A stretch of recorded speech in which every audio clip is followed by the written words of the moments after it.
సొంత కాంగ్రెస్ పార్టీ నేతలే సీఎం రేవంత్ రెడ్డినే గద్దె దించేందుకు చూస్తున్నారని మాజీ మంత్రి ఎర్రబెల్లి దయాకర్ రావు హాట్ కామెంట్స్ చేశారు. దీనికోసం 25 మంది కాంగ్రెస్ పార్టీ ఎమ్మెల్యేలు ఒక్కటయ్యారని సంచలన వ్యాఖ్యలు చేశారు.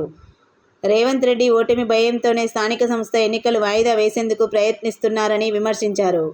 15 నెలల రేవంత్ పాలనలో అభివృద్ధి శూన్యమని, ఎట్టి పరిస్థితుల్లో కాంగ్రెస్ ప్రభుత్వం కుప్పకూలడం ఖాయమని బాంబు పేల్చారు.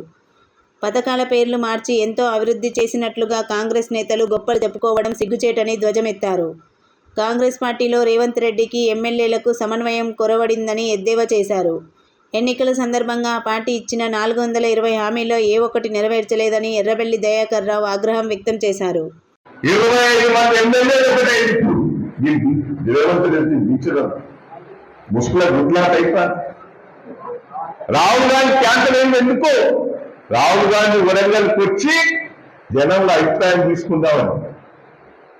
రేవంత్ రెడ్డి ఎట్లా చెప్తారు? రేవంత్ రెడ్డి అబద్ధం మాటలు చెప్తాను, ఏం దిగేసినా అది చేసినా రాహుల్ గాంధీ చెప్తాను. రాహుల్ గాంధీ టైం కూడా ఇస్తారు. వీడికి ఈ మోసకారం తెలిసిపోయి రాహుల్ గాంధీ గారు కూడా 6 నెలల నుంచి టైం ఇస్తారు. నిన్న వరంగల్ కొద్దామని ప్రయత్నం చేస్తే ఇక నా పనులు పోతున్నాడు, పోయి కాలు కట్టుకున్నాడు, ఫోన్ చేసి వాడుతుంది అని చెప్పిండు. ఈ మాటలన్నీ ఢిల్లీలో చెప్పిండు రాహుల్ గాంధీ. ఏమేం తెలంగాణలో మొత్తం చేసినాం, రుణమాఫీ చేసినాం, రైతు బంధు ఇచ్చినాం, 2000 4000 పెంచాం అన్ని చెప్పిండు. ఆ ఢిల్లీ వాళ్ళు అన్ని తెలుసుకొని ఏం చేయలేదంటే గురువు కాంగ్రెస్ జీలో మహారాష్ట్రలో జీరో చెప్పిండు. అంటే కాంగ్రెస్ పార్టీ అంతా అబద్ధాల కోరిక తెలిపింది.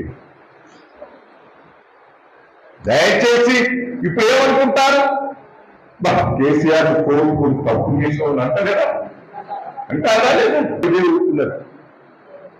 100 సీట్లు చేస్తాం మనం. ఇప్పుడు ఎన్నికలు వస్తే 100 సీట్లు చేస్తాం. 100 సీట్లు ఇప్పుడు ధైర్యం ఉండాలి.